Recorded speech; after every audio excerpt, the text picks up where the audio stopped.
సంధ్యా theatre తొక్కిసలాటల కేసులో అల్లు అర్జున్కు కష్టాలు వెంటాడుతున్నాయి. High court మధ్యంతర బెయిల్ మంజూరు చేయడంతో రిమాండ్ తప్పించుకున్న అల్లు అర్జున్కు మరో షాక్ తగిలేటట్లు కనిపిస్తోంది. కేసు తీవ్రత దృష్ట్యా అల్లు అర్జున్ బెయిల్ రద్దు చేయాలని తెలంగాణ పోలీసులు కోరనున్నారు. తెలంగాణ హైకోర్టులో అప్పీల్ చేయనున్నట్లు వార్తలు వస్తున్నాయి.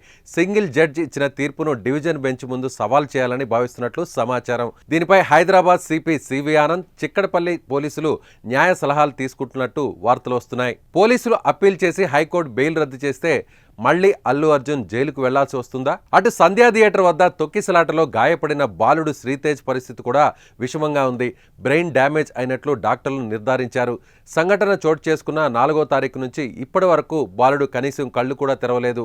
అత్యాధునిక వైద్య సహాయాన్ని అందిస్తున్నా ఫలితం కనిపించకపోవడంతో ఆందోళన వ్యక్తమవుతుంది. మంగళవారం తెలంగాణ వైద్య ఆరోగ్య మంత్రిత్వ శాఖ ముఖ్య కార్యదర్శి డాక్టర్ క్రిస్టినా చెంగ్తు, హైదరాబాద్ నగర police commissioner CV Anand, central zone DCP Akanksha Yadav KIMS హాస్పిటల్ను సందర్శించి శ్రీతేజ్కు అందుతున్న వైద్యంపై డాక్టర్లను అడిగి తెలుసుకున్నారు.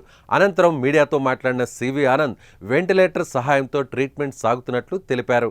మరోవైపు సంధ్యా థియేటర్ యాజమాన్యానికి హైదరాబాద్ సిపి సివి ఆనంద్ ఈ నెల 12న షోకాజ్ నోటీసులు జారీ చేశారు. తొక్కిసలాట ఘటనపై 10 రోజుల్లో వివరణ ఇవ్వాలని అందులో ఆదేశించారు.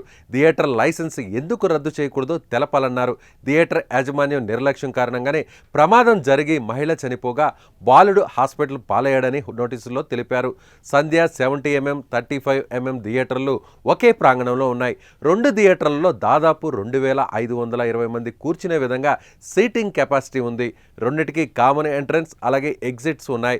వీటిని సూచించే విధంగా సైన్ బోర్డులు లేకపోవడంతో ప్రేక్షకులకు ఇబ్బందికర పరిస్థితులు ఇప్పుడు తలెత్తుతున్నాయి.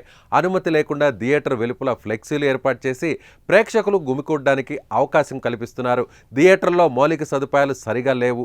అల్లు అర్జున్ వస్తున్నట్లు స్థానిక పోలీసులకు సమాచారం ఇవ్వలేదని నోటీసుల్లో పేర్కొన్నారు. వీటన్నిటిపై వివరణ ఇవ్వాలని సిపి ఆదేశించారు. మొత్తానికి తాజా పరిణామాలు చూస్తుంటే ఈ కేసులపై ప్రభుత్వం చాలా సీరియస్గా ఉన్నట్లు కనిపిస్తోంది.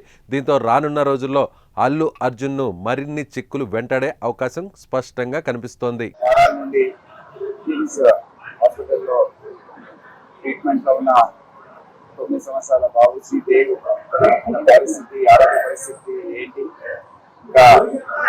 వచ్చే రోజుల్లో దాని గురించి ఏమేమి చర్యలు తీసుకోవాలో తెలుసుకున్నాము. దాని బులెటిన్ ఎగ్జాక్ట్ కండిషన్ ఏంటో డాక్టర్స్ తర్వాత బులెటిన్ ఇస్తారు. ముఖ్యంగా ఆ రోజు జరిగిన తొక్కిసలాటలో శ్రీతేజ్కి బ్రెయిన్ డ్యామేజ్ జరిగింది. ఆక్సిజన్ అందక హైపోక్సియా బ్రెయిన్ డ్యామేజ్ అంటారు, అది జరిగింది.